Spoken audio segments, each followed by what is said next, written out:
Bonjour Président. Merci Sylvain, bonjour. C'est comme ça qu'on doit vous appeler? Ah oui, maintenant c'est ça, mais vous pouvez toujours appeler Guillaume de Saint-Seine ou Guillaume, vous savez, je mesure la responsabilité que ça représente, mais voilà, et c'est important voilà, que le statut de président soit respecté, parce que c'est une partie d'autorité qui va avec. Mais voilà. Qu'est-ce que vous ressentez à ce moment-là précis? Parce que c'est quand même un petit... Ben, la tête qui tourne, non, mais écoutez, non, la tête qui tourne, non. Je ressens énormément de voilà, ça fait 5 mois que j'ai annoncé que je souhaitais que je candidatais à la présidence de France Vélo. Donc c'est 5 mois pendant lesquels j'ai écouté, reçu, partagé des réflexions. Je me suis fait une religion sur certains sujets, pour être clair. J'ai travaillé sur mon discours et j'ai voilà, beaucoup écouté, beaucoup appris.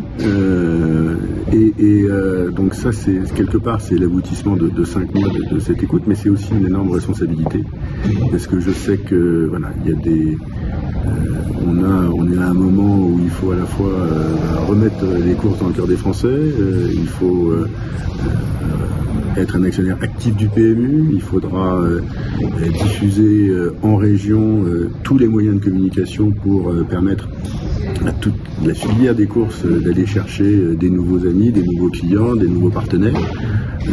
Donc la tâche est importante. Je sais pouvoir m'appuyer sur les équipes de France Vélo. Certaines peut-être devront être renforcées par des recrutements, on en parlera. Voilà, mais on en parlera sans doute dès demain à Tennis, puisque j'y serai pour rencontrer les équipes et pour commencer à balayer les sujets sur les investissements nécessaires, sur la façon dont on va mettre en œuvre les grands axes du plan que j'ai proposé. On n'a pas eu la chance d'être présent pendant l'élection. Si on parle un petit peu de coulisses entre le premier et le deuxième tour, donc vous êtes arrivé en tête assez largement au premier tour. Qu'est-ce qui s'est passé entre ce premier et le deuxième tour? Donc on a eu le retrait de M. Bourgoin pour M. Détré, et là il y a eu des discussions. Comment ça s'est passé? Non, écoutez, Louis de Bourgoin a annoncé a pris la parole, a annoncé très rapidement qu'il se retirait et qu'il appelait à voter pour Jacques Détré. Dans ces circonstances-là, je n'ai pas estimé nécessaire de demander une interruption de séance, puisque Louis avait pris une position très claire. Si ça n'avait pas été le cas, peut-être que j'aurais demandé une suspension de séance. Donc on avait passé tout de suite au vote pour le second tour. Et donc les procédures de vote se sont enchaînées sans suspension de séance. Quelles sont vraiment les mesures que vous comptez mettre en action très rapidement? Ouais, comme je l'ai dit, je crois qu'il va falloir accélérer sur le plan propriétaire. On va en parler dès cet après-midi au premier conseil d'administration que j'ai présidé.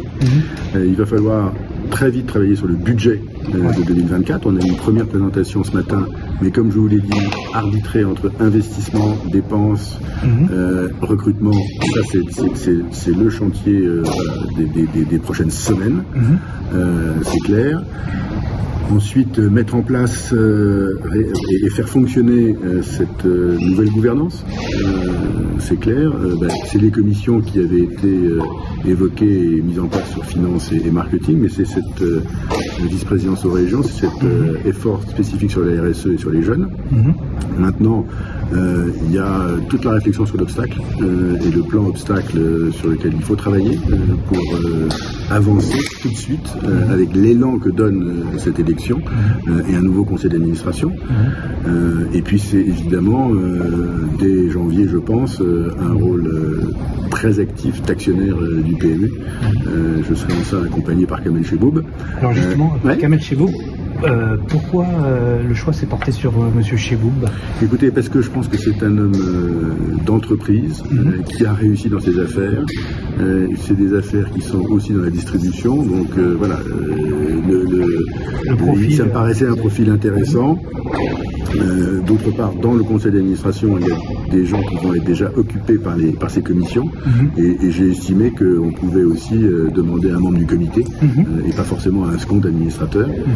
Vous voyez, avec le vice-président en charge du plat, de l'obstacle, les régions, les deux commissions qui, pour moi, même si ça n'est pas statutairement, doivent être dirigé par les administrateurs, vous voyez que vous avez déjà 6 administrateurs qui sont bien occupés. Voilà. Donc, et puis Kamel, c'est pas par défaut, hein, c'est un choix tout à fait volontaire d'avoir à mes côtés un homme d'entreprise pour discuter et être un actionnaire, comme j'ai dit, actif en soutien dans une stratégie de moyen terme du PMU. Quand vous regardez votre conseil d'administration, qu'est-ce qui vous inspire? Vous le trouvez bien équilibré? Bon, il y a des jeunes, il y a Pauline Cheboub, bien sûr. Je pense qu'il y a, voilà, on est, je crois, 4 membres associés sur 12. Les 2 autres étant des membres délégués, ce qui me paraissait important aussi. Vous voyez, les vice-présidents, il y a un membre associé, un membre délégué. Moi, je pense qu'on a une représentation côté propriétaires et éleveurs qui est intéressante et surtout ce que je souhaite, c'est aussi, comme il y a au comité une diversité des talents et clairement des gens qui ont des expériences à apporter, je voulais qu'il y ait les mêmes expériences au sein du conseil. Donc voilà, Charles Hubert de Chaudenay, créateur d'entreprise, banquier aussi dans le passé, un grand éleveur comme évidemment Hervé Darmaillet, du côté, voilà, Anthony Baudouin et Nicolas de Chambure pour les éleveurs, Francis Teboul, propriétaire en plaque comme un obstacle, Philippe Germont qui va apporter son expérience d'homme d'entreprise, voilà. Non, je pense qu'on a, on a un conseil qui je crois, va pouvoir travailler. Philippe Bouchard qui connaît les régions par cœur, je ne vais pas l'oublier, pardon, mais voilà, donc c'est clairement un conseil dont je me dis, voilà, j'ai une bonne équipe avec moi, parce que, comme vous l'aviez écrit, je vous l'avais dit, moi je suis un joueur d'équipe et partager le pouvoir, c'est clair, j'aurais à décider, je déciderai, mais je veux qu'on ait une ambiance de travail au sein du conseil qui fasse aussi qu'on se parle et qu'on ait peut-être plus de proximité entre membres du conseil. Je pense d'ailleurs peut-être en janvier, peut-être carrément les réunir chez moi pour un dîner, pour un verre, pour parler ensemble et peut-être pas forcément de sujets brûlants du moment, mais simplement pour que voilà, les gens se connaissent, se parlent, connaissent leur centre d'intérêt. Et une dynamique d'équipe, voilà. Et qu'il y ait une dynamique d'équipe. C'est très bien vu. Parfait. Merci, monsieur de Sarcelles. Merci, Sylvain.